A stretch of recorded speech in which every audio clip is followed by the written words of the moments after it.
Hi guys, I'm Greg and today I'm going to walk you through my first PC build. This is my very first PC build. I've never built a PC before in my life. I'm going to have a little bit of help from my friends and crew. So I hope to walk you through the steps of building your custom gaming PC, and I'll walk you through all the parts. Everything that I bought is in the description below, and all of it was purchased from newegg.com. So let's get started. So the first thing I recommend is when you're picking your parts to make sure that all the parts are compatible with one another. This is most important when it comes to the processor and the motherboard, as certain motherboards are not compatible with certain processors and vice versa. So make sure you do your research. So first thing I'm going to do is unscrew the case. Pretty basic stuff, hopefully. All right, move the side of the case. All right.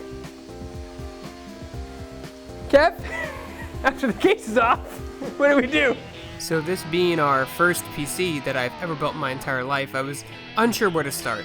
Luckily, I had help from my brother and his friends who walked me through the process slowly. I did try to do as much of it myself as possible. This included Googling if I had questions or looking up stuff online. Never be afraid to look up instructions if you're unsure about something. Better safe than sorry, especially when you spend a lot of money on a fancy new computer.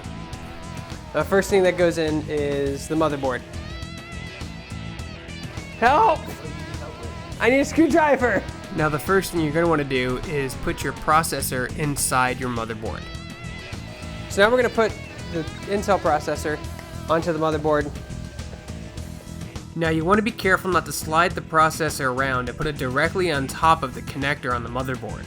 There should be a small pinhole on the right or left side of the processor indicating which side it needs to go down onto the motherboard. Next, we tried to put on the liquid cooling heatsink, and that's when we ran into problems. So we have a problem. Apparently the backplate here needs to peel off, and I've never done that before. And the only person this room who has is this guy. Hey guys, I got the pliers and the razor blade. Get it off. Oh God. Okay. But we're on camera and I don't hold any fiscal responsibility. Too late. This Nope, breaks. it's not in writing. It's got to be in writing. Then I'm not doing it. It's easy. I'll do it because I need to do it. I need to learn how to do it. Needless to say, no one felt comfortable taking off the back metal plate.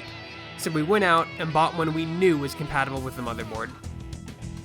So the Hydro Series Corsair heatsink H50 didn't work with the motherboard because the screws were too short. So we had to go out and buy the H100i GTX, which I'm glad we did because the alternative was to try to rip the backplate off to make it work. And since this is my first time building a PC, I didn't know if that was the way to go or not. So we'll just do this, and hopefully it'll work out. And I'll show you guys this right now. So once we got the new heatsink out of the box, we tested it and it fit the motherboard perfectly. Now it's time to mount the motherboard inside the PC. Make sure to put on the faceplate on the back of the motherboard first, if yours came with one. We had to take ours out and put it on again. Go slowly, and make sure the screws are tight, but not too tight. You do not want to crack your motherboard. Next, we mounted the heatsink to the computer case itself. Now there are many different types of heatsinks. There's fan ones, there's liquid cool ones. Each one of them have different sizes and specs depending on the case and type of heatsink you get. Make sure to do your research so you're getting the appropriate heatsink with the appropriate case you lined it up with, as well as compatibility so you can attach it to the motherboard, so you don't have issues like we did when we first got it. Hold on, I'm trying to find, I dropped a screw. Next, we put in the RAM. 4 sticks of HyperX DDR4 at 8 gigs each, equaling 32. Make sure you do your research and find out which RAM is compatible with your computer and motherboard. Next was the graphics card. I got a GTX 980 Ti. These should be pretty universal. All you need is a decent power supply and the correct PCI Express slot in order to use them. So now I'm installing, we're doing the hard drive next. I have 4 SSD 850 EVOs. So Greg, why do you need 4 Samsung SSDs? Well, because since I edit and I have a lot of footage and I need the space, my current RAID is 3 terabytes, so I needed 3 terabytes of space. I did try to clear it up, but that was the best I could do. And then I have 1 terabyte for my OS.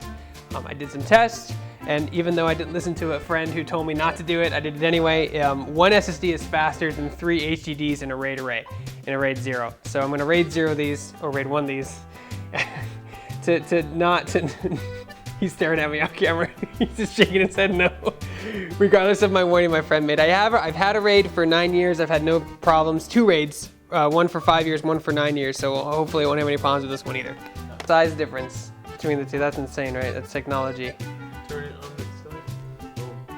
The Corsair 750D came with 4 vertical SSD slots on the other side of the case. However, each case is different.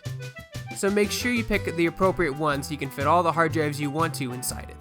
All right, now we're going to do the power supplies, EVGA. Star Wars gonna be, I guess it's a Tuesday night. Will you stop talking about Star Wars? With the introduction of the power supply came cable and power management. It's important to get a power supply big enough that it runs all the things you want it to run in your machine, including motherboard, graphics card, hard drives, etc. The Corsair power supply I purchased came with pre-labeled cords marked VGA, SATA, etc., etc. So I was able to match them up easily with the things in the computer so they could be powered to the appropriate places. However, each power supply will be different, so when in doubt, follow the instructions and Google. So we didn't get this finished last night. I couldn't see through my tears, so we went and saw Star Wars The Force Awakens instead. So now we're gonna finish this up. The last thing we have to do is the power supply, and then make sure everything is powered correctly, and then install the OS, and then I'm gonna say that's a success. After everything was plugged into the appropriate slots on the power supply, then came the funnest part of all, the cable management. Now this isn't the power to the things that we're trying to run. These are the cables from the fans, the SATA drives, that all need to be plugged into the motherboard accordingly. The motherboard should have little indicators of what should be plugged in where, but be sure to pull out the manual if you're confused on where things go.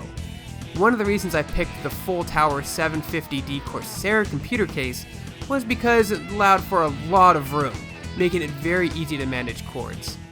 There's a variety of different sizes and cases out there, each with their own personal touch.